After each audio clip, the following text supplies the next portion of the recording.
ഭയന്ന് കാളയ്ക്ക് ജീവൻ അർപ്പിച്ച ആ മഹാമനുഷ്യന് വേണമെങ്കിൽ ഒരു നോക്ക് കണ്ടോളൂ. ചിരിക്കരുതേ.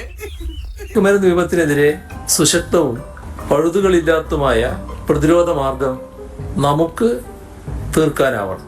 യുവാക്കള് അതിന്റെ മുന്നണിയിൽ തന്നെ പങ്കുചേരും. എനിക്കത് അറിഞ്ഞാ മതി.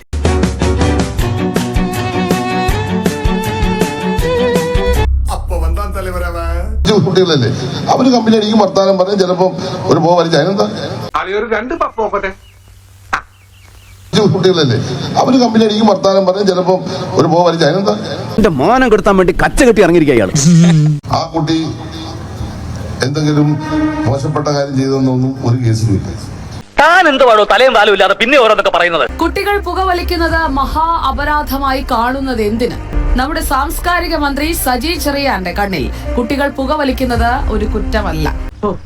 ഭയങ്കരം തന്നെ. കുട്ടികളാകുമ്പോ കമ്പനി കൂടും, വലിക്കും, അതൊന്നും മൈൻഡ് ചെയ്യേണ്ട എന്നാണ് മന്ത്രിയുടെ പക്ഷം. കുട്ടികളല്ലേ അവര് കമ്പനി അടിക്കും, വർത്താനം പറയും, ചിലപ്പോ ഒരു പോ വലിച്ച അതിനെന്താ.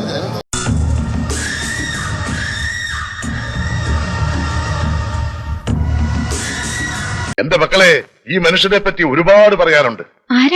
ഒറ്റ വാക്കിലൊന്നും പറയാൻ പറ്റില്ല. സർക്കാരിന്റെ പ്രഖ്യാപന നയമാണ് ലഹരിക്കെതിരെയുള്ള പോരാട്ടം. അപ്പം ഈ സൈജാൻ പറയുന്നതിന് അത്ര ലഘൂകരിച്ച് കാണാനായിട്ട് ഇല്ല. ഞാൻ പറഞ്ഞത് ഞാൻ ആ നിലപാടിനൊപ്പമാണ്.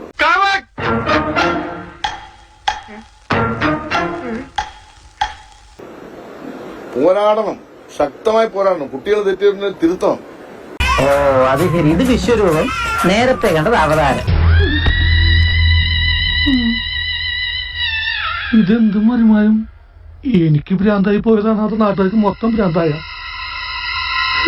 ഞാൻ എന്റെ പാർട്ടിയെ പ്രൊട്ടക്ട് ചെയ്യുന്നല്ല, ഞാൻ എന്നെ പ്രൊട്ടക്ട് ചെയ്യുന്നത്. എന്നെ പ്രൊട്ടക്ട് ചെയ്യാൻ വേണ്ടി എനിക്ക് യാതൊരു താല്പര്യം. അതുകൊണ്ട് എന്നൊക്കെ പറയുന്നത് ചിലർക്ക് അങ്ങനെ ഉണ്ടായിരിക്കും. എനിക്കങ്ങനെ അഭിപ്രായമില്ല. ഞാൻ നല്ലപോലെ എന്റെ പാർട്ടിയെ പ്രൊട്ടക്ട് ചെയ്യും. അതാണ് ഇടതുപക്ഷ ജനാധിപത്യ മുന്നണി. തത്വം പഠിപ്പിച്ചാൽ മാത്രം പോരാ, പ്രവൃത്തിയിൽ അത് കാണണം.